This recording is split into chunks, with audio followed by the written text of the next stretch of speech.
bàjẹ́ ni mo táwa ń ṣe wọ̀nyí mo ṣe jẹ́ ọmọ Nàìjíríà mo jẹ́ British so gbàtí màá yẹ kọjá yìí mi bí wọn lé mi àmì ìfẹ́ mo sọ fún mi sọ fún wa pé tí n bá kú ibi nìkan sí mi sí ká máa gbé òkú lọ́dún Nàìjíríà ibi ni ó tọ́ ni àná mo dẹ̀ nílùú mo sọ bẹ́ẹ̀ ilé tí mi ń ṣe yìí pé mi ò fẹ́ fọwọ́ sí tẹ́lifù àti bàbá àti mi lèmi ti wọ́n tó mọ̀ ṣe wọ̀nyí nígbà pé mo ní kàn fẹ́ gé níbẹ̀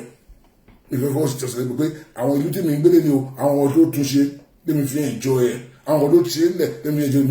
pé mi náà fẹ́ ṣe fẹ́ fi orúkọ tó dálẹ̀ kí mi náà tún náà kí mi náà wọlé àwọn tó máa tún ìlú yẹn ṣe káwọn kan náà enjoy ẹ̀ àwọn tó wọ́n tún ìbí kan enjoy wọn tí mo ṣe nìyẹn it's not that mo ní kan at this my age mo fẹ́ lọ gé níbẹ̀ ni mo ní kan fẹ́ lọ gé níbẹ̀ no but I'm enjoy myself ẹ̀ ìyàwó jẹ́ mi bí ebi ọ̀pá mi ìyàwó mi mọ̀ níbí náà wà and I don't even know when mo fẹ́ locate lọ síbẹ̀ táwọn olùfẹ́ bẹ́ẹ̀ mo tẹ́ ẹ̀ ṣe ìwọ́n tí mo ṣe no mo lè fi ìfilẹ̀ fún àwọn ìyàwó mi àti ọmọ mi pé ìfẹ́ jẹ́ àmúti mi dé ibi nìkan kí wọ́n ṣe ní sí I'm not going no so it's not pé bóyá mo fẹ́ lọ sọ Nàìjíríà di cemetery pé bọ́lẹ̀ lọ́rọ̀ dẹ́ wọn ní nǹkan ṣe pẹ̀lú Nàìjíríà tọ́wọ́ pítán ẹ̀yàn ló lọ sí Nàìjíríà o gbàtí wọn sọ pé Nàìjíríà táwọn sọ lọ sí o dáhùn sí o wọn kọ́ ní kó gbé lọ sí Nàìjíríà wọn sọ ìlú ẹ̀sọ́ wọn sọ di cemetery wọ́n mi ti fẹ́ kí gòsì tẹ wà mẹ́rin rárá ni èmi fẹ́ kí gòsì pẹ̀lú àwọn oníbàjẹ́ àwọn tó ń ba nǹkan jẹ́ kájọṣepọ̀ mi fẹ́ nìkan ṣe pẹ̀lú wọn gòsì tí o mi fẹ́ kó wà pẹ̀lú àwọn tó yẹ pé àwọn tí ò ní bẹ̀rù Ọlọ́run nú mi fẹ́ kó ní dáfà mi bọ́ ọmọ pé no way I will try my best kí ló kú kì í ṣe wọn tó bá lè ṣe láti lábẹ́ẹ̀tì àwọn èèyàn mi but wọ́n gbẹ́ndé wá bùsùn mi wọ́n pé bí ni wọn ò gbọ́dọ̀ gbé mi lẹ́nu wẹ̀ ibi ni but I don't want my ghost pẹ̀lú àwọn kidnapper àwọn apààyàn àwọn ìwúwo tí ò kíá èèyàn rí légbé kò rí légbé ayé èèyàn dá kò rí èèyàn dá tí ò kíá pé mi ò lè fẹ́ bí ìfẹ́ kan ṣe pẹ̀lú wọn mi ò fẹ́ o pẹ̀lẹ́ ní muslim dídí òtítọ́ o pẹ̀lẹ́ mùsùlùmí òdodo o pẹ̀lẹ́ sí christian òdodo ìyá ń jẹ àwọn yẹn you don't care dẹ́gbọ́n dá sọ́ọ̀sì you don't care bẹ́ẹ̀ pé wọ́n wà ń bẹ̀ wà lọ bẹ̀ ilé káwọn tó ń bá tó ń káwọn láwọn ti pé ìyá gbọ́dọ̀ máa jẹ àwọn yẹn wá ìyá gbọ́dọ̀ gbogbo dédé ìjọba wọn kíá o dẹ̀ pẹ̀lẹ́ ní mùsùlùmí òdodo because bámbá mu yóò kó tó kọ́ tẹ̀lé kó tó ẹlòmíì ayé ò bá àbàjẹ́ kó tó kọ́ tẹ̀lé bẹ́ẹ̀ àwa ò ṣe yẹn. ṣé àwọn tí ò kíá pé ìyá ń jẹ àwọn yẹn wọn àwọn tí ò kíá pé iná wà iná ò sí àwọn tí ò kíá pé àwọn ìbára àtàkì àwọn yẹn àwọn tí ò kíá pé wọ́n pààyàn wọ́n fìyàn ṣòwò tí àwọn yẹn láfẹ́ pé ó fẹ́ bá ní dennis no I don't want to have anything with you there go sí mi gbọdọ̀ ṣe pẹ̀lú àwọn yẹn kò sí ni bá jẹ́ pé àwọn lọ́jọ́ dé kaba fúlàní bọ̀ bíi kaba fúlàní bọ̀ bíi ẹni àwọn ìjọba òkè kọ́ fúlàní síbí mo ṣe insurance mi pé àwọn gbé bọ̀ bíi because I don't want my ghost láti ṣe pẹ̀lú àwọn tí o bá ti lẹ́mìí Ọlọ́run nú I don't want to have anything to do with them I will try my best kí Ọlọ́run ti gbọ́ ọjọ́ tó dé màá try best mi láti ìwọ̀n bá tó bá lè ṣe fọ́lọ́run pé kí láti deliver àwọn èèyàn mi kó lóko ẹrú that's why ìwọ̀n mo ṣe é sí ni ẹ it's not what I want to gain over there that's why má rí àwọn èèyàn kan tí pé tàbá sọ tí ò káwọ́ lá pé you people are wicked ìlú tí wọ́n enjoy ilé ni àwọn kan ló ti lé tí wọ́n fi enjoy ẹ̀ ìwọ́dé tí wọ́n enjoy wọ́n lọ pàtí wọ́n gbé gold sọ́rùn wọ́n lè gbọ́ kiri wọ́n we talk about that people man deliver àwọn ìwà kórókó ẹrú you can't be bothered àbẹ́lẹ́ tó kọ́ ti ẹ̀ ń bẹ̀ o mọ̀ sọ̀rọ̀ fireworks ń sìn ẹni tó ṣe lẹ́yìn wọ́n ti pa náà àtúntò fẹ́ fúlàmì lọ́yọ̀ kìíní tó ń protect pé gbáka ọgbọ́n ẹnu kọ́ sí wọn ní wọn òun làwọn enjoy ilé ni òun làwọn enjoy ilé ni òun làwọn ọmọ wọn tó enjoy ilé ni àwọn olófẹ̀mí wọn lélẹ̀ láti ìlú yìí tí mo sọ ọ̀rọ̀ fireworks wọn pé wọ́n yìn ní London lé ní àwọn ọ̀rọ̀ ló ṣe wọn kó take both step láti ṣe nǹkan báyẹn dáàmì ẹ̀ dáwọn á jẹ́ that time ní ètò ìgbà kó fẹ́lẹ̀ kó ojújọba ìlú òyìnbó dáàmì ẹ̀ wọ́n the king and the queen tó wà ní dáàmì ẹ̀ bọ́ àwọn èèyàn take both step láti lọ́bẹ̀ẹ́ láì gbọ́dọ̀ àwọn ilẹ̀ fún parliament dáàmì ẹ̀ irú ẹ̀ làwọn náà ń ṣe ìwọ̀n yìí so nǹkan táwọn ṣe ń dáàmì ẹ̀ ní etí sọ́ọ̀bì ẹ̀ làwọn ìjọ ìlé nìyí so ìtìjú ara ẹni ẹ̀fẹ́ tó bá ń gbé nílùú òyìnbó tí ó rí pé àwọn èèyàn yẹn wọ́n wà lóko ẹrú tó rẹ́jì tó ń sọ pé báàlù we deliver them ọ̀dà kókó orí yẹn tó tẹ̀ kíá tẹ́pẹ́ àbílí pé owó tó fẹ́ jẹ nìkan mo wà áfà ọkẹ́ bàdé máa kó ti pé bóyá ọkọ̀ wà lè fún lápọ̀ndé ní Nàìjíríà yé tí mo lè fún lápọ̀ndé àbí gọ́ọ̀mẹ̀ntì bá àbẹ̀kọ́ lè fún lápọ̀ndé ẹ̀ ń ṣe you are not doing pé ó fẹ́ deliver àwọn èèyàn kó lóko ẹrú nítorí appointment fẹ́ gbà mẹ́rin fẹ́ ṣe òkú pretend ni àwọn èèyàn ń ṣe òmù oníbẹ̀rù ọlọ́run nú wọ́n yóò àdúgbò gbogbo ó fẹ́ gba ọkọ̀ mẹ́rin tí rẹ̀ ń ṣe yóò àná jù pé ó fẹ́ kí àwọn èèyàn kókó lẹ́kọ̀ọ́ ẹrú ìwọ́dẹ̀ ẹ̀ enjoy nǹkan táwọn kan jà fún 18 or kìnnìkan 1819 or kìnnìkan nílùú yìí over 500 or 600 years ago táwọn ẹ̀ jí tó jà fún or 200 years ago tó kú tó ti gé wọn lọ́rùn sí láti dídá àwọn èèyàn ìwọ̀n enjoy ilé ní ìwọ̀ ọ̀dẹ̀rẹ̀ dàbí ẹni tí wọ́n lè ṣe láti fi sọ pé àwọn tiẹ̀ náà bọ́ kó lóko ẹrú ní Nàìjíríà ìwọ̀ ọ̀rẹ́ láti ṣe náà tá a bá sọ̀rọ̀ pé nǹkan tá a sọ yìí wákọ̀ gbé kó ń bẹ̀ ni wà á dọ́nà pé wọ́n búyàn kọ́ni ló máa lójú kó ló máa tẹ̀ bá sí pé yẹ wọ́n ti bú lágbájá o wọ́n ti ṣe kíni kan lágbájá o ìgbà kan kan o ayé ló lẹ fẹ́ máa ẹ lọ rẹ ta ẹ lọ rẹ kí ẹ gbọ́n máa sẹ́yìn lókè ìgbùtú wọ́n wà áfà nìyẹn that evil thing yẹn ìwọ máa ń promote ìwọ like but àti tún ìlú ẹ ṣe àti deliver àwọn yẹn lóko ẹrú you are not after them kí ló kàn pẹ̀lú yẹn after that kí ló kàn pẹ̀lú yẹn ìyẹn ò tiẹ̀ bá ẹ wọ́n yìí tẹ́kọ̀ọ́ pé àádùn gbé kọ́ṣẹ́ ẹ̀ láti promote kọ́ṣẹ́ ìdòkòwò yẹn ò tiẹ̀ kàn ẹ́ I always say on my program pé ẹ tó bá ti gba kọ́ṣẹ́ lọ́wọ́ ẹ̀ ayé ẹni tó yẹ ti bàjẹ́ ó ti bàjẹ́ no do you care ìbàdàn kọ́ṣẹ́ àdókè náà you don't care bí láti méjì báyìí tó ń bẹ́ mọ́ kọ́ṣẹ́ tiẹ̀ ṣé wọ́n tí ò tiẹ̀ kúrò jẹ́ kí ló kẹ́ pẹ̀lú mi pé fẹ́ mọ̀ nǹkan nípa ẹ̀ nǹkan tó kọ́ ọmọ ẹ̀ tó kọ́ ẹ̀ ló máa ta nǹkan tí wọ́n fi wo ilé ayé ẹ̀kọ́ jọ wọ́n máa ta because ìwọ̀n tí bọ́ sí òkọ́ ní kọ́ kínní ọmọ tó kékeré ní ọmọ pé wá ó fẹ́ ọkọ̀ ní mo sì kọ́ lẹ́yìn àmọ́ pé ó fẹ́ ọkọ̀ ní ó gbọ́dọ̀ máa fún mi ní every month owó oṣù every month ó gbọ́dọ̀ ṣe ni anybody you have your money no if you have money bá ti kọ́ àwọn yẹn mo fi máa jó oúnjẹ mọ́ lọ́ní o gbọ́dọ̀ ṣe mo kọ́ nìkan Nàìjíríà ni mo fi kí ní Nàìjíríà yìí lọ́ọ́ ni ẹni àwọn ò bá jẹ kọ́bọ̀ ni gbọ́dọ̀ mọ̀ pé bàbá ẹ léyìí kó máa gbàṣẹ lẹ́nu wọn gbé kí máa súré fún ìrè lẹ́nu rẹ every time bàbá sọmọ mo kọ́ nìkan ti Nàìjíríà ni mi ò kọ́ nìkan ti àwọn ọlẹ́yìnbó mẹ́mẹ́mẹ́ wọn no o gbọ́dọ̀ kọ́ wọn ẹ ní ìkọ̀ǹkọ̀wọ̀ tradition ìpọ́n ló dájú àrí tọmọdé wọn bá rí níbo ní máa dẹ̀bálẹ̀ fún tó ara àwọn èèyàn máa dẹ̀bálẹ̀ wọn kúnlẹ̀ sí méjì máa kúnlẹ̀ àkókò dẹ̀bálẹ̀ ni wọ́n máa ń ṣe nìyẹn yàrá sí ẹni jẹ́ pé bó ṣe kọ́ ọmọ ẹ̀ lóko bá ṣe bẹ́ẹ̀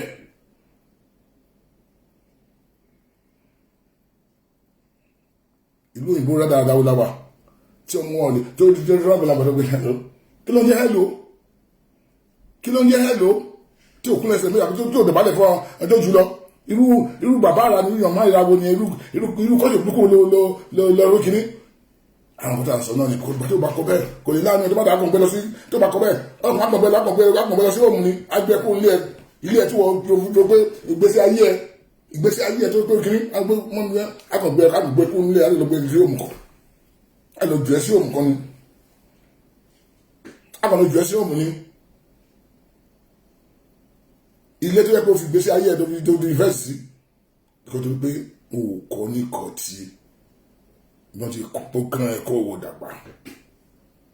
kọ́ọ̀ṣù ẹ̀ ò kọ́ bẹ́ẹ̀ àwọn India tó wọ́n ń lu èdè wọn ló wọ́n máa ń sọ tó máa déta náà máa ń sọ òyìnbó ẹbìlẹ̀ tó bá wà nílùú ìkópè kó lọ sí àwọn stores àwọn offline àwọn stores wọn tó ń tajà àwọn ẹ̀rọ mọ́tà wọn tó ti India bá lọ sílé wọn èdè náà máa sọ àwọn tó wá láti kìnnì wọn yẹn gbó Pakistan ni o kìnnì kan ni o èdè wọn náà máa sọ ẹ̀ẹ́dẹ́gbà bóyìnbó ní dáńlẹ́nu ẹ̀ẹ́dẹ́gbà bóyìnbó lẹ́nu wọn àwọn tó ń bí sí ìlú ilé o bọ̀tọ̀ máa dìta wọ́n bẹ̀rẹ̀ sí òyìnbó ìlú yìí bọ̀tọ̀ wọn wà nílé òyìnbó ni òkè tó wọ́n fi òkèlè bá lè bá wọn sọ̀rọ̀ náà fẹ́ kó gbọ̀ngbọ̀dọ̀ wọ́n sì èdè wọn gbogbo nǹkan ká wọn kò sí wọn tí ò gbédè bọ̀tọ̀ àwọn ọmọ tí wọn mẹ́rin ló gbédè màá ní ẹ̀fẹ́ kíkọ́ yẹ má kọ́ mi ní kíní kan o má kọ́ mi kíní kan o nígbà kankan à ń ba ayé ara wa jẹ́ o kọ́ mọ ẹni kọ́ṣọ́ ẹ̀ bá láyé ọlọ́ta èèyàn ṣe ṣe kíní bí wọn ló fi dó kójọ ọkùnrin sí for nothing ìwọ ló máa jẹ́ ìyá ìgbẹ̀yìn because ọmọ wa sọ pé I'm sorry I'm not good anywhere pé ibi tí wọ́n bá láíláíláí àwọn ọlọ́gbọ̀n wọn tẹ̀ ní kíkà ìfowópamọ́ kíní yóò kàn pẹ̀lú kíní adójú tiẹ̀ ni torí pé òkọ́ nìkan tó bá yẹ ti pẹ́ jù kò ṣe ká mọ́ bí a decide pé fẹ́ lọ Nàìjíríà ní gbogbo àwọn àgbẹ̀ ọmọ yẹn òní ọkàn wá wò ẹni ó lè má pẹ́ pàápàá gbọ́dọ̀ ló kọ́ níkọ́ kíní òkọ́ níkọ́ yóò fi kọ́ṣọ́ ẹ kọ́ tó gbóhùn ṣe olóyìnbó ló wà ń lo òyìnbó wọn náà fẹ́ kọ́ mọ̀ pé ọmọ mi sọ ọ̀yìn ẹ̀ kúrò sí English o láti máa gbá kan àwọn nǹkan tí àti lose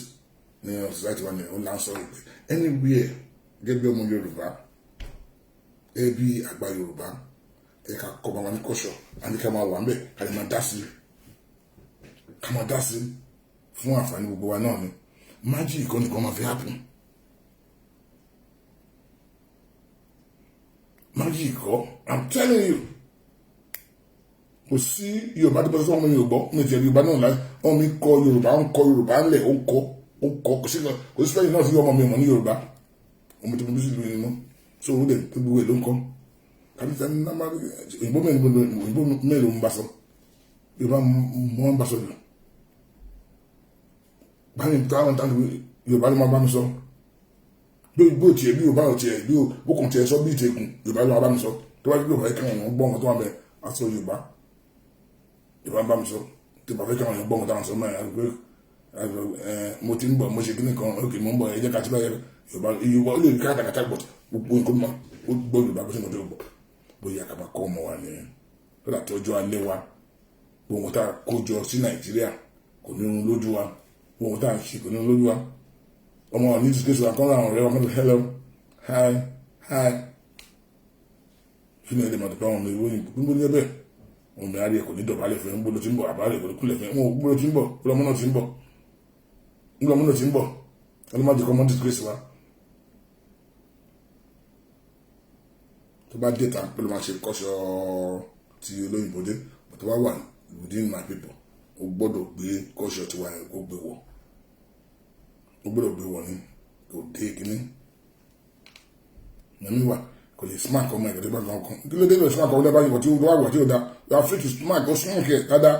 there is difference between discipline and love yàtọ̀ ó yàtọ̀ sí discipline tó máa wà tí ó wẹ̀ kó smart kẹ́ńdì. There are difference between love and discipline. Níbi díẹ̀ kan lọ́gbọ́n ayé ká yọ ọmọ bàjẹ́ pé náà pé kí ni ẹ? Ewu school mọ́ mi lọ́wọ́ nínú pé look, I'm an African man. Ẹ dí pẹ̀lú wọn ẹ̀gbẹ́ ìwọ ní Àbújá náà náà. Nínú ìjọba mi fẹ́ ni bóyá mi fún yín authority. I'm an African man. Tó bá bàjẹ́ fọlọ́ ta wọn, àwọn mi máa forí gbé, máa fọwọ́. No. So kí mo try sọ ni pé kọ́ṣọ́ wa dà gan-an tí wọ́n bá gba ní promote kọ́ṣọ́ wa ẹ jẹ́ kí a wà ń bẹ́ tàbí àti òun kọ́ṣọ́ ẹ jẹ́ ká wà ń bẹ́ it's not kí àwọn nǹkan méjì ò lè pay wa jẹ́ pé yẹn la máa tán ná mọ́ la máa ranjú mọ́ la máa ti gbọ́ ẹ̀ mọ́ jẹ́ pé yẹn gangan ni jẹ́ pé nǹkan tí ò wúlò fún wa tí ò lè benefit gbèsè ayé wa wọ́n lè tọ́kì bàtún nǹkan tó bá pọ̀ wọ́n táyà sọ̀rọ̀ Nàìjíríà táyà sọ̀rọ̀ gbọ́ Nàìjíríà pẹ̀lú nǹkan tó bá pọ̀ láàrin Yorùbá ń sè a gbọ́dọ̀ ní stress lé lórí àwọn ìlú church lórí because gbogbo àlà ń sọ́fà kí ní dáhùn sọ yìí gbogbo àlà ń sọ́fà ẹ̀ gbogbo àlà máa jìyà yìí tábà ṣe táwọn wọn kan ṣe sí ó ládẹ́ ṣe gbọ́n táwọn ṣe wọ̀nyí ìsọ́ tó bí a ní tàkà tó máa gbọ́ máa wé ìtàkùn wa lórí social media kan àwọn àlà ń náwó táwọn gbà ń sọ̀tàn gbà jẹ́ pé àfojúgba náà anything ojú náà la wà yìí gbogbo ayé ló ń wọ̀nyàn ẹni tí ò mọ̀ ní wù ẹ́ ẹlòmíì wà ó kò sí mọ̀ tí ò sí lọ́wọ́ ẹ̀ ní ohun tó ń sọ rẹ̀ ló ń gbọ́ kọ́ ló máa fi ṣọ́ ẹ̀ṣọ́ wa ní olùgbò wọn wà ń bẹ̀ àṣẹ wà ń bẹ̀ olùkíní kan wà ń bẹ̀ Ọlọ́run ló ń fi ṣọ́ ẹ̀ṣọ́ gbọ́dọ̀ pé ìbá ní ẹnìgbà tó gbójú tó ṣe gbogbo ló ń ṣe àdúrà ní kọ́mọ̀fì ràn lọ́wọ́ tó yẹ pé ó fẹ́ kó dáa fún orílẹ̀-èdè wọn adágbà because rich don't take ó ju tẹ̀ jẹ́ ẹ̀ṣẹ̀ wọn tẹ̀ lọ you don't just pé ẹnì ọ̀gbẹ́ kámẹ́rà lọ́wọ́ tó sọ náà because ọmọ ọdún máa sọ ló máa fẹ́ lọ́dún míì.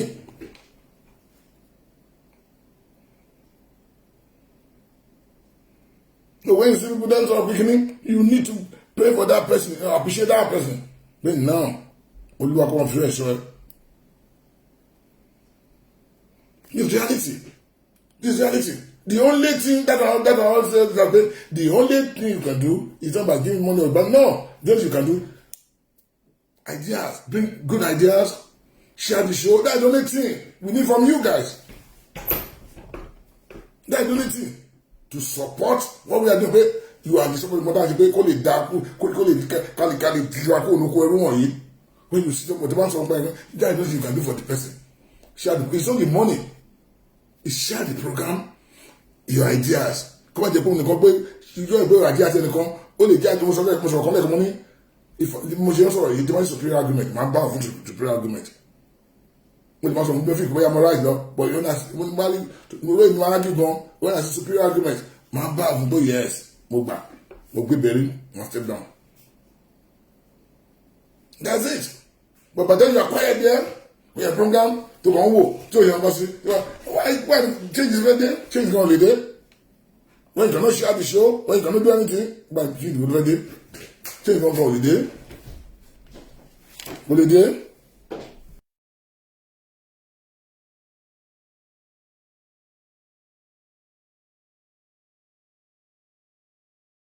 So you know, on that is when Bubua, iṣẹ́ gbogbo wa ni kì í ṣe èèyàn kan, iṣẹ́ gbogbo wa ni iṣẹ́ kì í ṣe èèyàn kan. Gan kí epo orí ìsìnká náà bó ṣe ń dùn wá. Tó pé nǹkan tá a rí nílùú wọ̀nyí, ẹ̀rí kò dá. And then a rí pé àwọn wọ̀nyí náà ló fi dá gbọ́ pé kẹ́kọ̀ọ́ kan bẹ̀ tó ń blame wa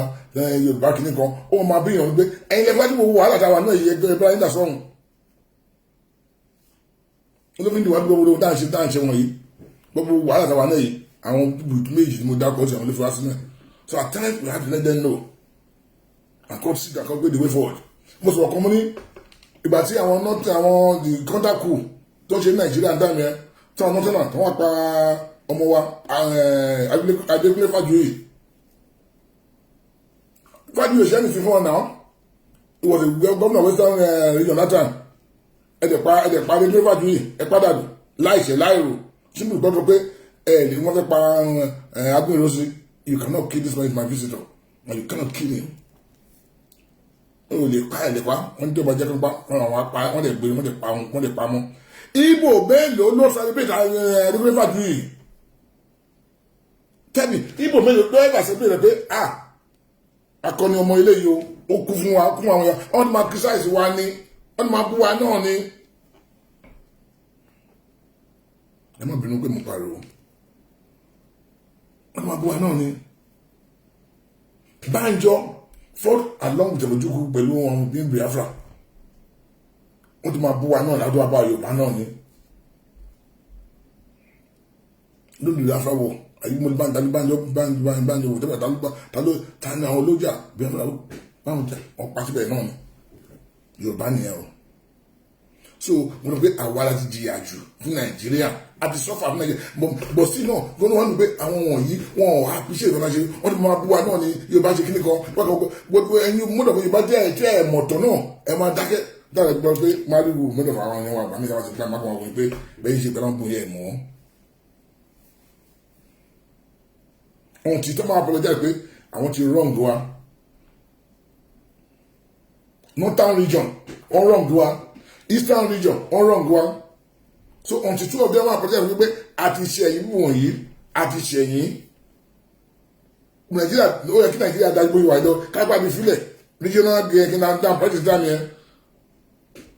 ìkànnì dájú báyìí lọ. If I go rosi pẹ̀lú máàtì mo fi túmọ̀ náà ìtumọ̀ máàtì tó di tó wọ́n dé fìlà pupa yìí pẹ̀lú wà bẹ̀rẹ̀ yìí tó dé fìlà pupa yìí tó wà lójú kìíní yìí tí ò bá wà tí ò bá kọ́ burúkú ló kọ́ dáhùn yẹn àti sinọ́fẹ̀ táwọn mẹ́lẹ̀ so tó máa kí pé àwọn kìnnìkan kan sí àwọn owó ara wọn náà fi fà á máàlì tó kọ́ lélẹ̀ tó gbélé Agbófinró sí lọ́wọ́ lélẹ̀ yìí ó tó wá ṣe tán ó tó wá ṣe tán ó tó wá pé tí Àtíkù bá di president Nàìjíríà wọn ni kú jẹ́ òṣèlú mú ikú dání sí ó bá ara máa kú Ọlọ́run àfikún anybody. Ó yẹ kán jáde kó apologize pé àwọn ti ṣe Western region. Wọ́n ti ṣe wá àwọn làwọn fásitì wàhálà àtàwà náà lé ní àbá máa gbádùn ìlú àbá ti lọ a ní progress gbogbo nǹkan wọn develop gbangbangbangban development dé bá Western region that time that time was right don't you allow all time before the public gbogbo fún wa wọ́n ti fi àjẹwà gan àti lose Nigeria gan Zik was there but don't you allow all now àti Zik kò síbẹ̀ ni àwọn Balewa kí wọ́n jọ ṣe gọ́ọ̀mẹ̀ntì together ni bàtà ní jẹ́ allow àti jìyà gan fún Nigeria gan ẹ̀dùn pa ọmọ wa. It's right time we let them know that what they did to us is wrong. What they have to apologize. But no, we are sorry. What they say,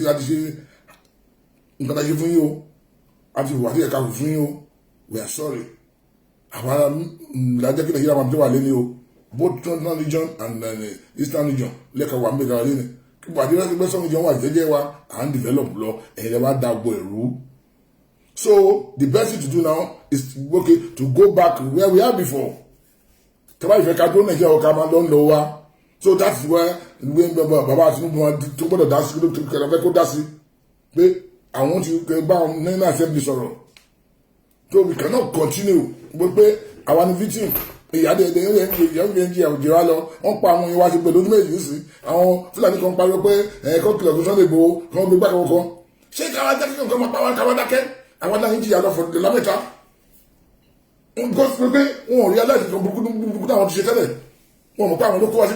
mess la wà náà le ni we are the victim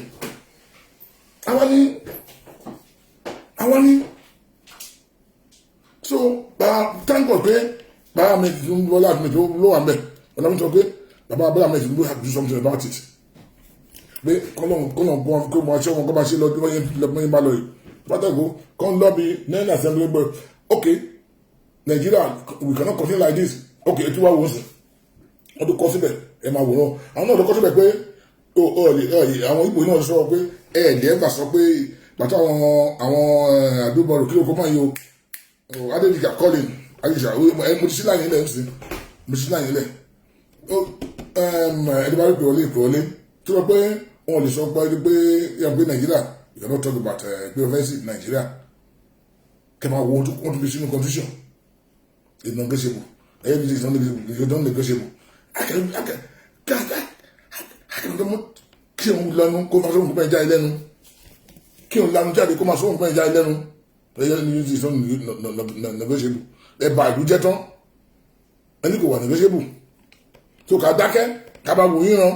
kíkan bàjẹ́ lọ àbí kíkan máa bàjẹ́ lọ ká dákẹ́ ká máa ṣe lọ bẹ́ẹ̀ ṣé nǹkan lè fẹ́ nìyẹn tí nǹkan bàjẹ́ ká máa ṣe lọ bẹ́ẹ̀ kí nǹkan lè fẹ́ nìyẹn ní kò yé mi o kò tiẹ̀ yé mi ní. Hold on, let me speak up. Hold on.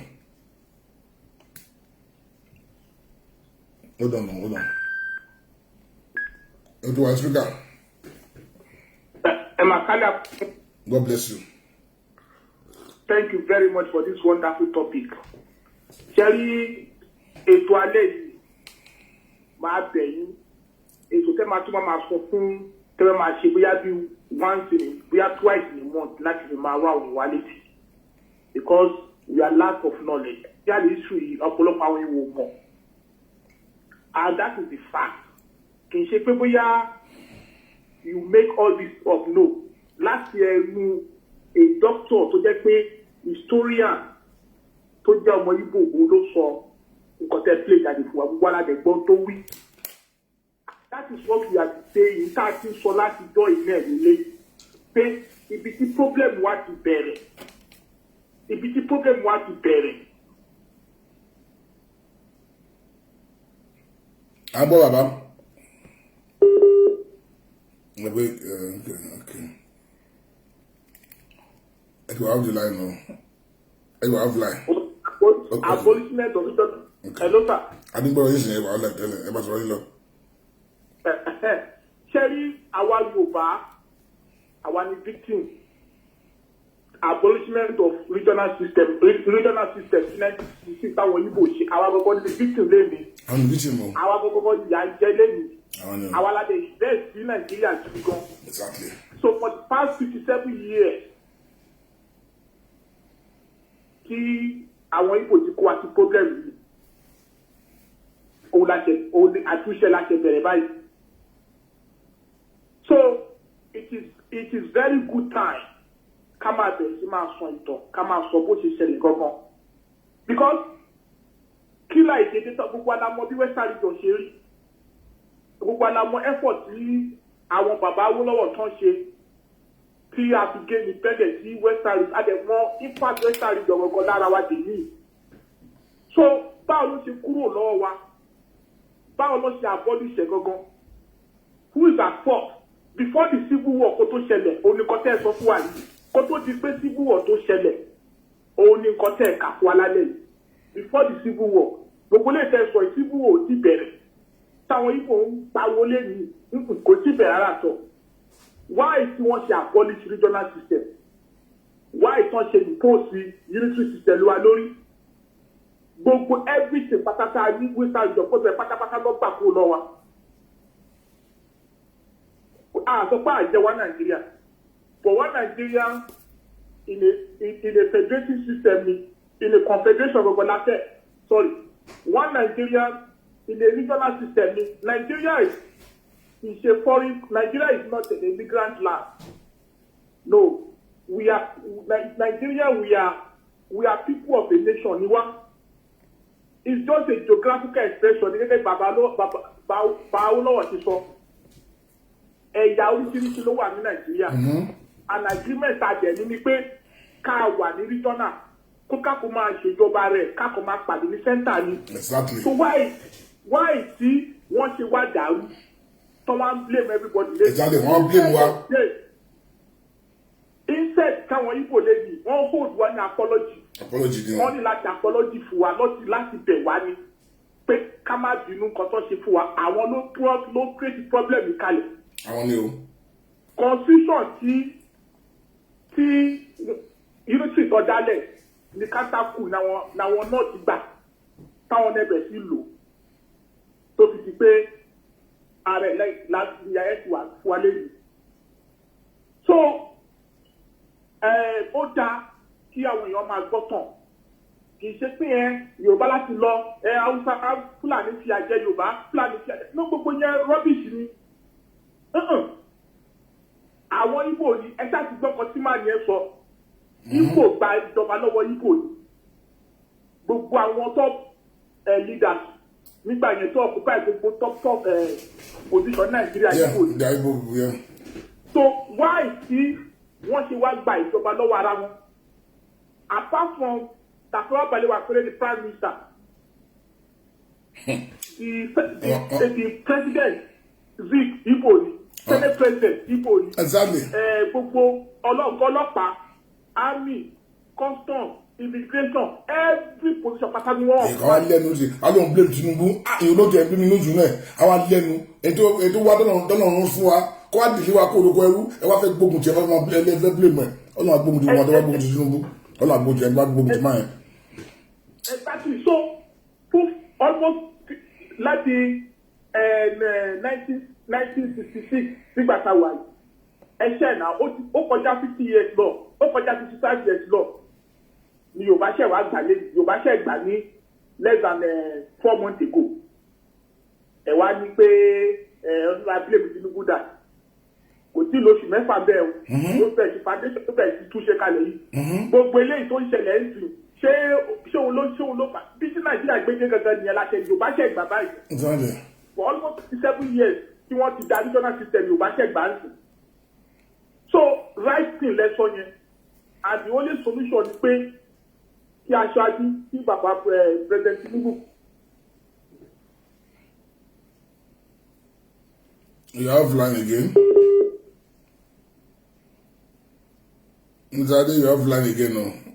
No, go to one. Say again? Yeah, you have line before. Yes, okay. Okay. We can hear you now. Nǹkan tí mo sọ ni pé mo pass recommendation yìí. Let the president call for review fún constitution tá a wà. We need to go back to the regional system. Regional constitution gbogbo la fẹ́. That's the only solution for now to allow the table nìyẹn. Ká padà sí arrangement ya agreement wa láti lè di Nàìjíríà gangan agreement tí àwọn family leaders wa agree for independent gangan that is the best solution nìyẹn. And I also remember nínú constitutional review tó ṣe nígbà tí Buhari lọ yìí tẹ́ bá wo gba gọ́vùnà Akérédolú olóka position western south west gbogbo àwọn gómìnà tó wà bẹ́ẹ̀ position tí south west tó lé lórí ni pé ká padà sí 1963 republic constitution gangan kọ́ dá padà kọ́ yọ kọ́ replace 1999 constitution yìí kọ́ dá padà sí republic 1963 republic constitution gangan kọ́ dé àmẹ́jà ọ̀kan bẹ́ẹ̀ ni èyí tó lè jàkàgbá káàlì gbádùn Nàìjíríà nìyẹn. Alright. Hold on, please, my brother. Let me quickly answer one here. Charles Kakon, Uncle Flynn can be one pay what of Obasanjo. Obasanjo is not there. Obasanjo, let me talk to him. To be Obasanjo. Is it Obama? Yes, Obama. Obasanjo is not Yoruba. Let me tell you, Obasanjo is Nigeria. Obasanjo is not Yoruba. It's not Igbo. It's not Hausa. Obasanjo is Nigeria. Obasanjo, the only one you want to just Nigeria, because Nigeria will benefit Nigeria. Obasanjo is Nigeria. Obasanjo is not Yoruba. It's not Hausa. It's Nigeria. He doesn't care whether you are Yoruba or you are Hausa or you are Fulani or Igbo. Obasanjo doesn't care because he's benefiting from it. I want to talk to the president. Àwọn ló ń pọn lẹ́rù ẹ̀dọ́ bá lọ ọmọdé ọ̀fẹ́ ó rí pé ogun kan bàjẹ́ ọmọdé òkú nàìjíríà sí àti wà tó pé ìgbọ̀dọ̀ òun benefit àwọn nàìjíríà ló wọ́n after. So ọmọdé ìsọ Ọbásanjọ́ ọmọdé ìsọ nàìjíríà so pé yorùbá máa yẹn ó kọ̀ forúkọ jẹ́ kọ̀fẹ́ ní tó kọ̀fẹ́ ẹbí kìíní kan pẹ̀lú àdókòlẹ́kọ̀ jẹ́ yorùbá ni ìsìnkú ọmọdé kò ní àìdíà yorùbá lọ́kàn kò ní ìfẹ́ yorùbá lọ́kàn yorùbá yóò kíá now I'm sure kò ní regret gbogbo ọdún ṣe ń sìn ó ní regret ẹ̀ ń sìn but ọmọdé ìsọ nàìjíríà. Forget about Obasanjo, is Nigeria. So that's it. That's my answer, my brother. God bless you. Remember something about me. And check if you go full answer. We are not talking about Obasanjo here. No, hold on. Because so I said, go.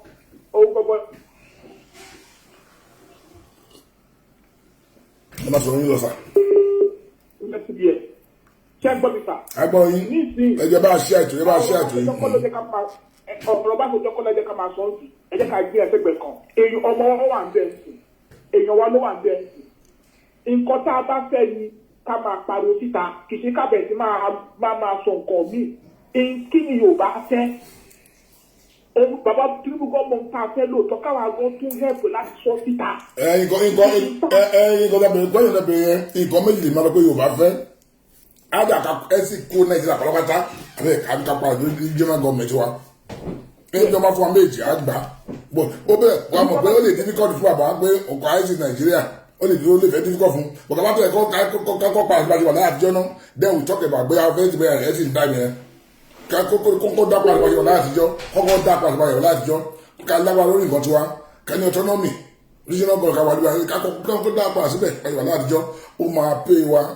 ká sọ pé agbọ́dọ̀ face reality. I don't see Baba Tinubu. Yes, when you talk about government, I don't see him as somebody that only for one Yoruba nation. I'm not going to tell you.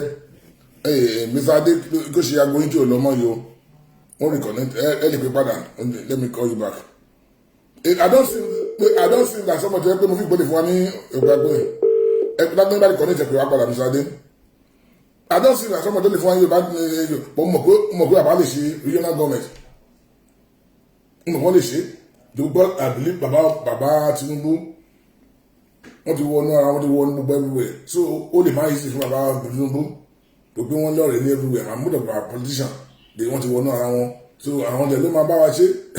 àwọn ọ̀dẹ̀ lè fẹ́ ṣe most of them wà sílẹ̀ tì í sí gbogbo wọn ti fẹ́ra wọn wọ́n ti gbé wọn fúnra wọn wọ́n ti gbàgbọ́ ọgbọ́n so àwọn gọ́ọ̀mù ti fẹ́ra wọn a ti sọ pé ó lè ọ̀tún ọlọ́mọ gbé wa lọ́mọ gbà wá lọ́wọ́ gbogbo most of them wọn but ní ká mọ̀ wọlé dream tí o lè ṣe àlá tí o lè ṣe káwọn tó bí kìsì ká má dẹ̀ kọ́ bá ṣe kakọ́ ní region náà kakọ́ bàbá yàrá látijọ́ kakọ́ lágbára ní ìkọ̀dá níná àmọ̀ pé from there ó máa yí sí fún wa díẹ̀ ni lọ́wọ́ máa yọ ọkọ̀ òun kì í díẹ̀ lọ́wọ́ máa bá yọ ọkọ̀ òun kì í wọ̀nyí ẹ̀lú kọ́là ẹ̀wọ̀n kọ́là. Àyàjà, mo fẹ́ contribute ní o. Ẹ bá a ṣe contribute sir, ẹgbọ́n tó dé là. Okay sir. Actually, ní kábà máa sọ̀rọ̀ do ọ̀rọ̀ lórí situation yẹn. Baba Tinubu will be the last person to give a Yoruba nation or to support the Yoruba nation. Because the whole ambition that Baba Tinubu has right now is to keep his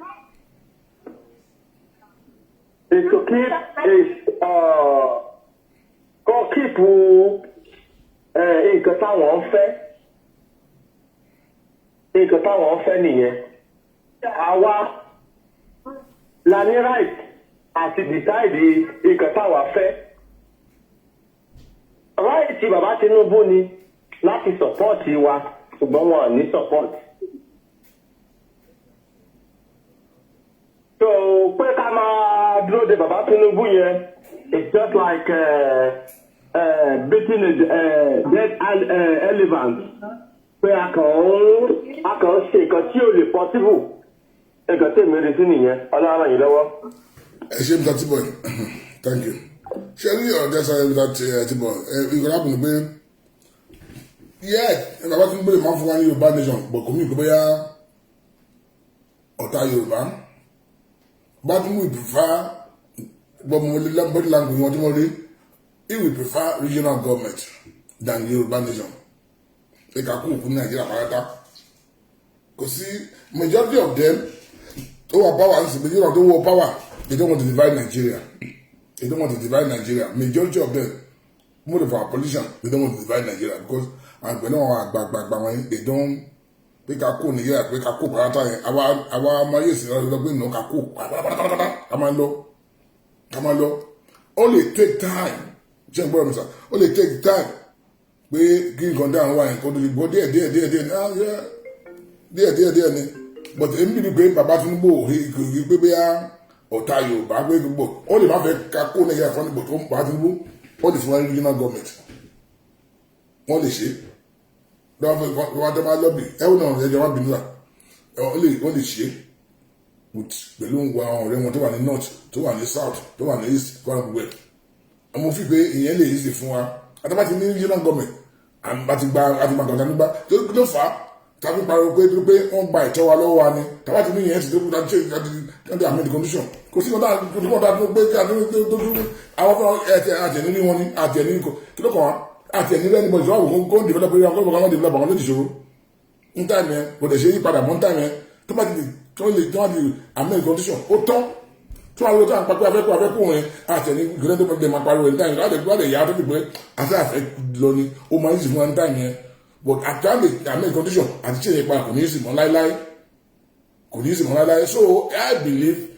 pé that is only time yìí jáde gbà lọ́wọ́ àwọn èèyàn mọ́tò fún àwọn tó dáwọ́ àwọn ẹni tó and without them kò sóko bá ṣe ṣe we cannot go to war kábíyàn bó Yorùbá jáwọ́ ni àbíbára wa jáwọ́ ni so we are jáwọ́ pẹ̀lú Yorùbá ẹgbẹ́ wa adẹ̀rí gbogbo wọn náà láti jọba gbogbo wọn tó dájú àjọ máa ṣe lájọ máa gbà together we cannot do it without them and they cannot do it without us gbogbo alájọ máa jókòó lájọ máa ṣe so àbá ti gẹ̀ẹ́tì àárín yẹn láti gẹ̀ẹ́tì àárín yẹn àwọn pé ibi tí a ń lọ òkèrè bọ̀tọ́lé èyí náà kò get àárín yẹn they believe pé bàbá kan fapá pé Tinubu lè ṣe o Tinubu lè ṣe o kàkà mi nípa pé Yorùbá nation ni o Yorùbá nation ọ̀nà láti gba Yorùbá nation yẹn tí ó easy àti gbà no kò easy àti gbà gbogbo èèyàn mélòó ni ẹ̀ka pọ̀ ẹ̀kọ́ ìfẹ́ jà pọ̀ lọ́mọdé kí wọ́n pààyàn èèyàn mélòó fẹ́ pa àwọn yìí wọ́n ní owó jù wá lọ wọ́n ní bọ́lá jù wá lọ gbẹ̀ngbẹ̀ odò tó dára gbọ́dọ̀ ilé ni pé fọ́lọ́ àdúgbò mi ni pé àwọn ọmọ ogun lẹ̀ dùwà wá jẹ́ pé àwọn olóní gbogbo wọn olówó dání wọ́n nìkan ìbọn dání wọ́n lé ògùn wọ́n tó bá lówó ní gbogbo ẹ̀ àpò yìí ní gbogbo gbogbo àwọn ní gbogbo ẹ̀ dání wọ́n pé irú àwọn táwọn sọ pé àfẹ́ lọ́bì kí àwọn nǹkan ìjáde wọn sí àwọn ti lè wọ́n fowó ra ìlú ọ̀bùn jáde kókó kọ́lé wọn lọ́wọ́ ó máa ń yìí fún àwọn tó ní wọ́n lówó lọ́wọ́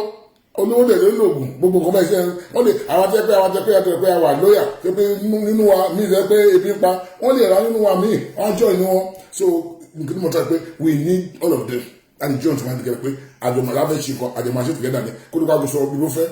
ìyókò pé ìfẹ́ kó Nàìjíríà o ìwọ̀ fẹ́ kó Nàìjíríà ok ń bọ̀ láti máa meet ń bọ̀ láti máa agbọ́dọ̀ jọ tó kó ní ìkì that no man times and so lè dá nìkan ṣe àwọn náà jẹ́ nìkan ṣe gbogbo àjọ máa ṣe together àjọ wọn ṣe together so ká máa lè tán wá jẹ pé ìgbì fún gbòdì ṣe fún wa o gbogbo pàkàn sọ́dọ̀ lámẹ́ta ó ti gbọdọ̀ máa change ó gbọdọ̀ fi ń sọ wọn fẹ́ fẹ́ sọ́sọ́sọ́sọ́ kò sí mọ́ ju ẹ̀ lọ táyì Buhari wà bẹ̀rẹ̀ 8 years apariwo títí kò sí mọ́ ju ẹ̀ lọ bí inú bá kó mẹ́lọ́ láǹṣe pápápá kò sí mọ́ tó máa ti jẹ́ yọ and cannot go to war with them it's not possible that we go to war with them but that fẹ́ pa wa nìkan lókù that fẹ́ commit suicide nìkan lókù that fẹ́ go to war with them that fẹ́ commit suicide pẹ̀lú federal government nìkan lókù that's suicide mission yẹn so ẹ má jẹ́ kí káàkiri tọ́ra wa jẹ́ ẹgbẹ́ ọ̀sán ọ̀tọ́ ìlú ọ̀hún lè bá kó o but suicide mission ni it's like you know that happen in Palestine and kìnnìkan wọ́n sì ló wà bùn ní Palestine pẹ̀lú Israel lẹ́sìn suicide mission ẹ wo àwọn Yorùbá táwọn ní kìnnìkan sì àwọn àmọ́ yíyá àwọn fìyà jẹ Hamas inú wọn ò dùn ìyá kan fi jẹ wọn tó fi jẹ Palestine kò dá but àwọn Hamas ẹ wá bínú sí wọn wá bínú wọn ló kọ́ wọn bo kìnnì wọn wá fìyà jẹ àwọn èèyàn wọn sì ìyẹ̀wò ìyá wọn ṣe pẹ̀lú ìjà àwọn èèyàn kan masaka wọn lónìí gbogbo àgbáyé lè dákẹ́ wọ́n lè dákẹ́ wọ́n dẹ̀ ń wò ẹni mọ̀ pé ìfù ìkànnà wọn mẹ́rin àwọn iṣẹ́ ìṣe lórí ìkànnà wọn ṣe náà wọ́n kàn pariwo lásán ni everyday ẹgbẹ́sẹ̀ ní àjà defend ara wọn ẹgbẹ́ defend ara wọn kàn pariwo wọ́n dẹ̀ ń pa àtọmọ́ ìkéré àtàgbà ọmọ yẹn tún sáàkù ní kíní wọ́n tún pa wọ́n mọ́ bẹ̀ so olúmọ yìí kìí wá rí bẹ́ẹ̀ mo náà tó pé ká máa fọwọ́ ìkéré gbá ńlá tó dájú sọ wá pé we need to be very careful no matter how tàwọn lè sọ́dọ̀ lábẹ́ tí pé ẹ̀ ti ń gbòdì fún wa ní gan kí ló kí nígbà fẹ́ nà lọ́fẹ́ gbé gbà tí yẹ pé àti ẹ̀kọ́ kó olùkọ́ rẹ̀ ọ̀dọ́ lè gbé gbà pé ókè àti mọ̀ pé ẹ̀ fẹ́ fún wa ní àlè ẹ̀ lè fún wa ní Yorùbá nation ókè ẹ̀ fún wa ní regional government àgbà regional government àti gba òmìnira nìyẹn àdìgbà ní òmìnira àdìgbà 80% lọ́nà fẹ́ àgbà 80% so 20% lókù ó máa ń sìn wá àti ẹ̀sìn ìjọba yá ọ̀kẹ́kọ̀ọ́ fún regional government náà àdìgbà 80% to that time yẹn federal week that central between one center and more but we know you can do it all of you can do it Hausa gbogbo ẹgbẹ́ wọn fi ká ó easy àti confuse anybody in time yẹn pé wá okay okay ẹ fẹ́ kápò Nàìjíríà lórí gbogbo nǹkan tẹ́ ń jẹ gbàgbọ́ ìfẹ́ máa gbà àti wọ́n náà wá okay kókàlùkù ní autonomy lórí nǹkan tiẹ̀ kókàlùkù ní region wọn ní autonomy kí ẹ pé defence kan ló parapọ̀ pẹ̀lú South Africa ọ̀tọ̀ so ó máa easy láti lè change condition tó pa àwọn máa support than to go to war láti ọ̀pá fẹ́ go to war with the government is suicide mission kí a mọ̀ lè tán ara jẹ so that's why pé wọ́n sọ fún àwọn ọmọ Yorùbá pé èyí pé kàkàn sọ lásán kàkàn máa parí pé kò sí ìkànnì lè ṣe kò sí ìyàfẹ́ dúdú cannot do anything dúdú cannot do anything máa bẹ̀rẹ̀ sí sọ̀rọ̀ ìwádìí sọ́dọ̀ mẹ́ta what is the solution nígbà tí a fi lè meet on the neutral ground àwọn pẹ̀lú àwọn tó wà ní gọ́ọ̀mẹ̀ntì kí nìkan a lè ṣe tẹ́kẹ́ àti máa bọ́kọ̀ orúkọ orí iná ok àwọn aṣọ tiwa àwọn náà aṣọ tiwọn àwọn náà aṣọ tiwa àwọn aṣọ tiwọn àwọn náà aṣọ tiwa ok ọ̀nà báyìí làwọn ọgbẹ́ yẹ ká pàdé ní báyìí Ọbásanjọ́ jẹ́ pé Nàìjíríà pé Ọbásanjọ́ pé Nàìjíríà ní Ọbásanjọ́ tẹ́kù kò bí mẹ́rin ti Nàìjíríà àbúrò àwọn ọ̀dà àwọn olùmí náà àwọn gómìnà yẹn tí ọmọ tó mọ́ wọn tó ti fẹ́ Fúlàní táwọn lè fẹ́ kí ni wa àwọn tó bí ok sọ pé ok kí ló fẹ́ ká ṣe ok àfẹ́gbẹ́ Nàìjíríà àwọn pè é wá láti gbóhùn lọ́hùn wọn wá pa wá lọ́ya wọ́n nǹkan oko wa wọ́n gé wa lórí àwọn kò lè continue like this forever no kò lè nǹkan yóò lè continue ẹ̀yẹ kó lùkọ́ ọdún autonomy kalẹ̀ ọlọ́pàá ní regional police kọ̀ọ̀kan so àjòkò yẹn máa yí sí àti sọ ju pé bóyá kò ní yí sí òun ẹgbọ́n sókè ẹ má bínú bàbá mi jẹ́ wà lórí láìní ẹ má bínú ẹ má bínú jẹ́ kò sí lórí kí ni ẹ má bínú. láìní fóòtù lẹ́kọ̀ọ́. ok ẹ má. Akogun is a part of Solalem. And I'm telling you, mo mọ̀ pé àsìkò bàbá Tinubu yìí, àsìkò tó máa ké gbogbo Yorùbá ni. Ẹ ti sọ̀rọ̀ kódà, and that is a fact. We want us to return back to the regional system. But the Mokode machine say, tí ọba sọ pé ká padà sí regional system lẹ́yìn, not to sọ pé no. I'm very sure wọn ò ní jáde kọ́ ọ lè fún àwọn ògbà. The problem tó máa ń nípa àwọn Igbo yìí. Sábà ní pé ká padà sí region yìí, wọ́n máa bẹ̀rẹ̀ wàhálà. Àwọn gbogbo ní problem. Kọ́ gbogbo bí tí bàbá ń sọ ní ìsìn. Ọ̀nà tá máa padà sí regional system gbogbo ní wọ́n lọ. Bó o ti ní ṣe ń ṣe gangan náà àwọn Igbo yẹn plan propaganda. Àwọn gbogbo ní problem. Àwọn gbogbo ní problem wà báyìí. Torí nọ́ọ̀tù ẹ̀ẹ́bà sọ pé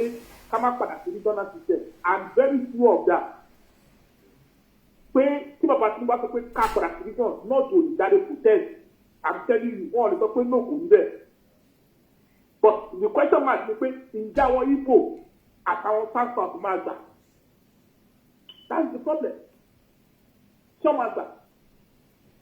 So the only thing the only thing you feel like the only problem is South. I even máa gbà but South wọn fẹ́ Bible lọ́mọ that's the problem. Wọn fẹ́ Bible lọ́mọ. Tell anything tí bàbá tí bá fẹ́ ṣe àwọn Igbo ready láti gbà problem tán ní gangan nìyẹn jẹ́. Ṣe ní gbà they will jump on them because they wan jump sí ọ̀rẹ́ religion government dàn gbé káwọn gbé ìkọ́ mọ̀ pé kò sí fún ẹgbẹ́ ṣe ẹ máa jump sí religion government. Ẹ jẹ́ kí n sọ kọ́kọ́ pa ọkùn yìí. Tell me they don't want you to be thinking about pé you are Yoruba. Wọ́n máa jẹ́ kó yẹ pé ká gbàgbé ẹ̀ ká máa pé Nàìjíríà. Think about Nigeria. No, Yorùbá first. So èèyàn tó bá ń sọ bẹ́ẹ̀ yẹn pé kẹ́lá máa sọ pé Yorùbá kẹ́ máa sọ pé Nàìjíríà yẹn ó máa difficult láti accept regional. Ó máa difficult láti accept regional gbọ̀gbọ̀ lọ́dọ̀ wọn nìyẹn. So òun náà báwọn that is their problem gangan nìyẹn. So nǹkan táwọn fẹ́ òun pé lórí constitution tí a lò yìí àwọn náà fẹ́ jẹ president lórí àdèmọ̀ kó tó bá dẹ̀ ti débẹ̀ àmọ́ tó fẹ́ ṣe. So the right time for us now is to contact for the regional system record. And I'm very sure the people that people that work towards here, people they must tell you. Somebody that is big and by every time not your machine for, they will never complain. And keep people card and support the Baba Tinubu. If you don't get big, they're going to card support the card and mass power regional system record affair. Et pour comment tu dois faire la regional system record. Ó lè má dàbí ti 1960 o but kó wà kó reflect pé a máa máa ṣe ìjọba. Ṣé rí tọ́lá ìjọmídé nǹkan ló ń dùn mí nù ẹ̀ ìjọmídé ló ń dùn mí nù ẹ̀ ṣé rí ó bá dá káṣẹ́ bí 1960 yẹn I don't know why I don't fẹ́ ṣe náà ó ṣe rí àwọn òṣèlú àwọn olóṣèlú wa pàápàá àwọn náà ní ford permit for their selfish interest gúlẹ̀ fàdà ìjẹ́ kó wà bọ́jú wà láti jẹ́ pé ẹ̀fọ́ lọ fún state every state by state lẹ́lẹ́ ṣe why jẹ́ kó jẹ́ region why do you want to do state by state tí wàá jẹ́ kó jẹ́ region ó kàn ń dùn mí ní fún àwọn oríṣèlú wa because ọba nípa jẹ́ ká ṣe báyìí láì tí ò bá ti dájú kí gbogbo south west àbí gbogbo south west o gbogbo akátá kájọ kìíní kan náà but now sí abẹ́ṣe by state yẹ́mọ̀ is well bí ọfẹ́jọ bí America náà ní rbt America local money autonomy but ò bá dá ká jẹ́ region ó máa ń jẹ́ tábàjẹ́ gbogbo region irú south west sí ó máa ń sì fún ọdẹ afẹ́ dábàáyé ti Nàìjíríà ó máa ń sì fún akájẹ́ pé prime minister yẹn fúnra ní prime minister yẹn ló wọn lọ sí Àbújá prime minister yẹn ló wọn lọ sí Àbújá ìyẹn ló máa ń dájú bọ̀ yá àbàdàn wá state by state wọ̀nyí yìí ó ìmọ̀ àdébíkọ̀ náà àti ìkọ̀rọ̀ pé akẹ́kọ̀ọ́ Nàìjíríà bọ̀ dájú pé káwá ṣe region by region ṣé o gbọ́dọ̀ mi ó máa ń sì fún wa tó region kan lè pé prime minister kan lè sọ pé wẹ́ ó lè sọ tó bá dé assembly pé wẹ́ àwọn èèyàn wọn sọ pé àwọn fẹ́ lọ ti prime minister ti east náà lọ pé àwọn fẹ́ lọ ti náà lọ pé àwọn fẹ́ lọ ṣé wọ́n máa yí fún wa but wọ́n ti pé àwọn step by state yẹn náà yẹ mọ̀ it's like on the tabajà abára wa sọ̀rọ̀ ní south mi but ó bá dájú pé ká ṣe ní region by region but wọn àwọn politician wa wọ́n yẹ ṣe I don't think well kò sí náà but ó better. ṣe nǹkan tí èdè ń rò because mi ò fẹ́ sọ pé bí yàtọ̀ tó fẹ́ ṣe nìyẹn pé wọn ò ní pè ní region wọ́n máa pè ní zone ṣẹ́ra àwọn zone yẹn. Zone mo mọ̀ pé ìgbàlódé pè ní mo pè zone náà pè é. agbọ́rin. ṣẹ́rí agbára tí region ní lọ́ máa dá padà sí zone àwọn zone mẹ́fà yẹn lọ́ máa sọ di region wọ́n máa sọ di regional gọ́gọ́ but kò ní wá jẹ́ regional máa sì di zone àtàwọn àti south west south south ẹ̀ bẹ́ẹ̀ láti máa rí lóyún wọ́n máa dá agbára padà síbẹ̀ wọ́n dẹ̀ máa fi referendum síbẹ̀. So wọ́n máa fi referendum síbẹ̀ wọ́n dẹ̀ máa dára padà sí in form of religion system ṣe zone by zone máa ní economical power wọ́n máa ní economical constitutional power ó máa wà ń bẹ̀. So díẹ̀ ni bàbá Tinubu wọ́n máa ṣe lọ for example wọ́n fẹ́ bẹ̀rẹ̀ police review tọ́lọ́pàá lọ́ máa ṣe wọ́n máa mú díẹ̀ ọ̀dẹ̀ ní gbogbo ẹ̀bẹ̀ yẹn tọ́tọ́ máa mú gbogbo ẹ̀bẹ̀ yẹn kó má lọ vote ẹ̀ down wọ́n máa mú ní ìpele díẹ̀ náà máa mú títí gbogbo agbára ẹ̀ máa ti padà sí bíi zone. So ọdún bẹ̀rẹ̀ tọ́lọ́pàá yẹn sì mọ̀ kọ́ fẹ́ẹ́ ọdún bẹ̀rẹ̀ yàgbé. wọ́n fẹ́ bẹ̀rẹ̀ yẹn wọ́n ti set up committee yẹn sí so ọmọ máa mú ní ìpele ní díẹ̀ yìí ọ̀ ní gbogbo àti lójijì bẹ́ẹ̀ yẹn tó ń lójijì bẹ́ẹ̀ yẹn kò ní wà pọ́n máa mú díẹ̀. ṣé tọ́lọ́pàá yẹn sọ́rí ṣé tọ́lọ́pàá yẹn inú mi adùn kọ́kọ́ ṣe tọ́lọ́pàá yẹn náà inú mi adùn kọ́kọ́ ṣe tọ́lọ́pàá yẹn inú mi adùn kọ́kọ́ ṣe tọ́lọ́pàá yẹn ó máa èyí ti jẹ́ ní tọ́lọ́pàá ló fẹ́ ṣe yẹn àwọn tó ṣe kí ni náà ló gbọ́n wọ́n ṣe tọ́lọ́pàá yẹn ó tẹ̀lé very good one akọ́bí akọ́ gbogbo àwọn security akọ́ pé gan-an that's a very good one so ó máa easy fún wa that's a very good one smart. tọ́lọ́pàá ló máa kọ́kọ́ ti bẹ̀rẹ̀ wọ́n smart. tọ́lọ́pàá yẹn tán àwa ní state police yẹn àwa di pé zone by zone bí àmọ̀tẹ́kùn ṣe wà yẹn wọ́n wá recognize wọn as a zone tó ti yé wọ́n smart. so wọ́n ṣe máa dá padà nìyẹn. díẹ̀ àti member sí ní security díẹ̀ that is very unsmart. yes exactly so tí state police bá ti padà automatically àmọ̀tẹ́kùn ló máa metaphors sí state police wa nìyẹn so wọ́n ti máa ṣe gbọ́gbọ́ yẹn sí region by region ó máa di region by region so díẹ̀ náà wọ́n máa dá sí yẹn padà kò ní jẹ́ lódìdí so by time sí in the span of 4 years ẹ̀ ti rí pé gbogbo agbára ẹ̀ ti padà ní zone awada so in form of the zone in form of the state tó máa rí so then the final stage yẹn ni referendum gbogbo ó máa padà sí referendum yẹn síbẹ̀ but another set of people sọ pé kọ́ńkú review àwọn constitutional compact tí wọ́n ti ṣe tẹ́lẹ̀ yẹn kọ́ review ẹ̀ kọ́ wá select bóyá ìta máa lò bẹ̀ láti lè bóyá ká máa mẹ́rin sábẹ́ gbogbo oríṣiríṣi wọ́n ti ń brainstorm lọ́gbọ̀n gradually ni nǹkan tá a kọ̀ ní láti máa ṣe é sí ni pé ká sọ́pọ́ọ̀tì president Tinubu káàdẹ̀ máa sọ tá a fẹ́ ká má máa lé nǹkan tí ò pọ́sibú ká máa rí Yorùbá nation náà èyí tí ò pọ́sibú nìyẹn ìyẹn ò ṣe nǹkan tí tá a bá sílẹ̀ gbọ̀ngàn tó wà realistic ló jẹ́ ká máa pọ̀ sí i for example nsì ọ̀fẹ́ bẹ̀rẹ̀ state police nsì káàdẹ̀ sí pariwo síta. kọ́là mo náà ti wọ̀ mo gbé sọ̀rọ̀ lọ́wọ́ yẹn thank God bẹ́ẹ̀ mẹ́rin débẹ̀ kí ló gbà yẹn má bẹ̀rẹ̀ yẹ hold on fún mi 1 minute. mo fẹ́ sọ fún àwa ọmọ Yorùbá inú mi dùn pé lẹ́mìnira dé ẹ̀jọ̀ ọlọ́run gbogbo àwa tí àjọ ọmọ Yorùbá àtàtà tàdé ní common sense alọ́gbọ́n lórí gbogbo wọn kọ́ lẹ́yìn yẹ ká máa gbé sáfẹ́fẹ́ ọgbọ̀rọ̀ mi wà tẹ́ pé yẹ ká máa sọ jáde ìmọ̀síkún ìmọ̀síkù mo fẹ́ kí a wà very very careful àwa ọmọ Yorùbá a máa ń ṣe nǹkan mi tẹ́ pé a máa ń gbé nǹkan àgbéjáde a máa ń tara wa bó nǹkan tẹ́ pé ọ̀rọ̀ mi ìdí ẹ̀ka tó à ń sọ jáde nípa ọ̀rọ̀ pa security ilẹ̀ Yorùbá nípa ààbò ilẹ̀ Yorùbá kì í sọ bẹ́ẹ̀ nípa ààbò ilẹ̀ Yorùbá gbogbo nǹkan kan ní gbogbo nǹkan kan láriwo ní social media ẹ ká mọ̀ sínú ká mọ̀ síkù mo mọ àwọn state kan tí mo fẹ́ dárúkọ tẹ́lẹ̀ gbọ́ mí tẹ́lẹ̀ gbọ́ pín ó yẹ kó ti yí ọmọ Yorùbá tó bá ń lọ́gbọ́n lórí ọ̀rọ̀ tí mo sọ yìí tẹ́lẹ̀ gbọ́ pín bẹ́ẹ̀ mọ́ mo fẹ́ tí Yorùbá ẹjọ́ fi ẹwà ọmọ Yorùbá tàbá gbọ́n tàbá nílà áká yìí àwọn tí mo sọ lálẹ́ yìí ẹ̀yẹ kó yí wa máa pábí òbí òwe ni ó dẹ̀ kó ti yí àwọn ọmọ Yorùbá especially àwọn tí a fi ṣe Yorùbá ní abẹ́rẹ́ gbogbo yẹn ẹ jẹ́ ká wá nǹkan mi yọ pé ó ní nǹkan mi jẹ́ pé a gbọ́dọ̀ máa sọ lórí afẹ́fẹ́ àgbọ̀dọ̀ bá sọ jáde ẹ jẹ́ kó wà lọ́kàn wa dáadáa bá dáadáa ẹ sẹ́nìtì ẹ kó wà ló ẹ ká ṣe lábẹ́lẹ̀ iye pẹ́ẹ́pẹ́ wà lórí gbogbo kọ́kọ́ nìyẹn pariwo sórí afẹ́fẹ́ mi ò ní sọ bẹ́ẹ̀ lọ mo sọ ó dẹ̀ yé mi ó yẹ kó yé ọlọ́gbọ́n gbogbo nǹkan mi wà fẹ́ pé a gbọ́dọ̀ gbé kámẹ́rà síwájú ọ̀gbọ́n nǹkan gbọ́dọ̀ máa pa lórí afẹ́fẹ́ gbogbo ẹ̀kọ́ la ń pa lórí afẹ́fẹ́ ẹ jẹ́ ká ṣe nǹkan mi jẹ́ pé mi ìfẹ́ sọ̀rọ̀ báyìí lọ ó náà bí mi ìjẹ́ pé nílẹ̀ Yorùbá tẹ́ ẹ̀ gbọ́ pínbẹ̀ mọ́ ó yẹ kó ti yé yín tẹ́ ẹ̀ gbọ́ pínbẹ̀ mọ́ ṣé fi pé wọ́n sádànù ni so ẹjọ́ nípa ọ̀rọ̀ security wa lẹ̀ Yorùbá mo fọlọ́ ń bẹ àwa Yorùbá ariwo tá à ń pa ti pọ̀ jù ariwo ilẹ̀ fún mi ó lè kó bá wa ẹ jẹ́ ká máa ṣe nǹkan pẹ̀lú ọgbọ́n pẹ̀lú àkàyè gbogbo wọn ní gbogbo àṣekọ́ ní àṣàṣòrùn àwọn ìgbàkọ́ ní àṣàṣòrùn ọ̀rọ̀ tí máa yìí tí ó wà lórí ètò ìdúró tó ń ti lẹ́gbẹ̀ẹ́ lẹ́nu bá ń sì pé ó ọ̀rọ̀ tí mo sọ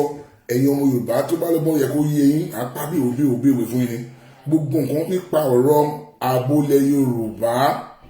nípa àbólẹ̀ Yorùbá ẹ jẹ́ kó wà lọ́kàn wa ẹ má jẹ́ ká má gbogbo sórí afẹ́fẹ́ ìwọ̀n tá bá fẹ́ ṣe ẹ jẹ́ kó wà nù wa bàbá tí ẹ ṣe nǹkan mi ẹ jẹ́ kó wà nù wa ẹ má jẹ́ kó gbogbo afẹ́fẹ́ wọn ò ní kọ́ wọn ó yẹ kó yé yín ẹ jọ ń fọlọ́ ń bẹ̀ wá ìgbò ìsan igbó ṣe ń dùn wá kárí máa gbé gbogbo ìsáré afẹ́fẹ́ mo fọlọ́ ń bẹ̀ wá wọn ní gbogbo ìsórí afẹ́fẹ́ ẹ máa gbé everything sórí afẹ́fẹ́ gbé wọn ṣe báyìí gbọ́kadì gbé afẹ́fẹ́ a máa ṣe nǹkan báyìí ẹ máa no ní ìdí ẹ̀ ńlẹ̀ Yorùbá ní ìdí ẹ̀ ẹ jẹ́ ká ṣe nǹkan pẹ̀lú ọgbọ́n pẹ̀lú làákàyè gbogbo nǹkan kọ́ ojú tẹnu mọ́ àwọn máa gbé gbọ̀ngàn sí orí afẹ́fẹ́ ẹ̀hàn mi ṣe wọ́n ṣe nǹkan mi dẹ́pẹ́ ojú wọn ilé ẹsẹ̀ wọn lójú wọn ilé ẹsẹ̀ wọn ó yẹ kó yé yín ọ̀rọ̀ tí mo sọ ẹ̀yìn ọmọ Yorùbá àtàtà ìfúnlọ́n bẹ̀ wá ẹ jẹ́ kó wà ní wa ìmọ̀símú ìmọ̀síkù ó ti ń pọ̀ jù fún wa ẹ má jẹ́ gbogbo ẹbí orí afẹ́fẹ́ afẹ́fẹ́ ní ti yàdìgbèdò no I need it we don't need it lábẹ́sẹ̀ ní kàwé tún àti pèsè afẹ́fẹ́ ẹgbẹ́ need it need àgbẹ̀yàn àti ní àbáyà wọn pariwo need àgbẹ̀yàn níbo ti pariwo ṣèbí náà máa mọ̀ kọ́ wà ní wa ni kí wọ́n mọ̀ kọ́ lọ́fẹ́ ṣe ni need àgbẹ̀yàn níbo ti pariwo ìmọ̀sínú ìmọ̀síkù ọdún ẹlẹ́gbẹ́ pé bóyá gbogbo àmì propaganda jà by time kọ́mí propaganda kò kí ń work fún ọkọ̀ mi nílẹ̀ Yorùbá lè ní mo máa bìkan jẹ́ pé ẹ lè gbọ́ pín mo tún sọ mo tẹnu fún yín ẹ lè gbọ́ pín wọn àwọn ní kọ́ wọn àwọn fúnra wọn ló sádànù ó yẹ kó yẹ yín àwọn fúnra wọn ló sádànù pàtó ní ìkọ̀ tó ojú wọn rí bẹ̀ ó yẹ kó ti yé yín ọ̀rọ̀ tó mọ̀ sọ yín mo Yorùbá o ẹ kó ti yé yín ọmọ Yorùbá o tó ẹ jọ fọlọ́wọ́ abẹ wá gbogbo nǹkan kọ́ àwọn agbésọ̀rọ̀ afẹ́fẹ́ òun kọ́ ẹ méje kọ́ tọ́mọ̀tì mo dáa ń lọ ọmọ abọ́ni máa dúró dè wá ẹ yẹ ká máa fi nǹkan míì ká máa fi síkù táwọn tẹ̀ ní ìgbàdàn fẹ́ ṣe fún ààbò ilẹ̀ Yorùbá fọlọ́ ń bẹ wá ẹ yẹ ká fọgbọ́n ṣe so that àní wọnú trap anybody sọ̀rọ̀ mi yé yín ẹ̀ Yorùbá ó yẹ kó yé yín o ọ̀rọ̀ àgbà ni o ẹ̀fẹ̀ yìí kọ́gbọ́n ẹ má sọ̀rọ̀ yín lọ. Akọ̀gbọ́n ẹ̀ máa ṣe gidi gan fún ìgbìlọ̀pẹ̀tẹ̀ ìgbà wa. Màtí wá jẹ́ ẹ jọ àwọn èèyàn wa tí wọ́n ń pariwo lórí social media tó bá ti mọ̀ fún ọ̀hún nílé ìsọ̀pọ̀ ti èèyàn tiwa. Kọ́ kú dákẹ́ tó bá mọ̀ pé nǹkan tó ọ̀hún fẹ́ jẹ torí ẹ̀ lọ́wọ́ fẹ́ máa dá wà lọ́lẹ̀ tiwa lọ́rùn. Kọ́ rò dáadáa. Àní ìdìbò ariwo yẹn mọ́. Àní ìdìbò opportunity tí ààrùn ó ti bọ́ sí wa lọ́wọ́ sí. Ká farabalẹ̀ ká sọ̀pọ̀tì tiwa tá a bá fẹ́ ní ká sọ kì í ṣe pé ká máa kọ̀ndẹ́mù tiwa ìyẹn. Àwọn gbogbo àwọn wípò kọ̀ndẹ́mù tiwa àwọn náà jọ ìní wọn àwọn náà ti fọwọ́ lẹ́rọ wọn wò wá. So a ní láti máa wọ ọpọlọ wa báyìí sí ni. A ní láti sọpọ́tì tiwa báyìí gbogbo àwọn ariwo fúru social media nǹkan tó kàn nǹkan díẹ̀ propaganda akẹ́kọ̀ọ́ sórí ní nǹkan bẹ́ẹ̀ yẹn we don't need it Yorùbá ni wá àjẹmọ́bí tá à ń lọ bàbá yìí ẹ̀ understand ibi tá à ń lọ bàbá mo understand ẹ ti sọ oríṣiríṣi pro Yorùbá ní ìwọ̀n understand ẹ wọ appointment tí wọ́n ṣe recently ǹjẹ́ gbọ́ pé kí wọ́n ti sọ̀rọ̀ ǹjẹ́ gbọ́ pé anybody do ten nobody talk nǹkan tí yóò àti àwọn appointment tí yóò kó gbà yìí láti gbà tí a ti for more than 63 years ní Nàìjíríà ti ń jẹ́ gbogbo ẹ̀ ní wọn láti wà ń bẹ̀ ẹ sọ fún mi àwọn tí important position wọn Yorùbá ò sì ní nínú ìjọba yìí and again this is just the beginning so ẹ jẹ́ ká àwọn èèyàn wa kọ́ lọ dákẹ́ kọ́ lọ wá kẹ́sẹ̀ kọ́ gbẹ́ni dákẹ́ gbogbo wọn tó ń sọ lórí yàrá ìṣe níbi gbogbo wọn yẹn mọ́ it is time for action so ká support bàbá let's give him that support níta bá fẹ́ ní ká máa sọ kùsẹ ká máa ní possibility kọlà ní nǹkan tí ò ní fi ṣe nǹkan ní a máa pariwo sí and step by step jẹ́ nìkan òun lè ti sọ step kan la nídìí sí ni pé kọ́ dá a padà sí regional system àbí gbogbo agbára tó wà ní region kọ́ dá a padà sí fún wa padà gbogbo àwọn reform tó bá fẹ́ ṣe tó máa pè wá kọ́ dá a padà. So everything tí ó máa lè pè wá òní ká máa tó ká máa debate ká máa sọ àwọn èèyàn wa ló máa bẹ́ẹ̀ ń sìn gbogbo ọlọ́dún kí position lọ́dún mú. So it is time for us ká gbé pẹ̀lú àkàlẹ̀ ká mọ tá à ń ṣe.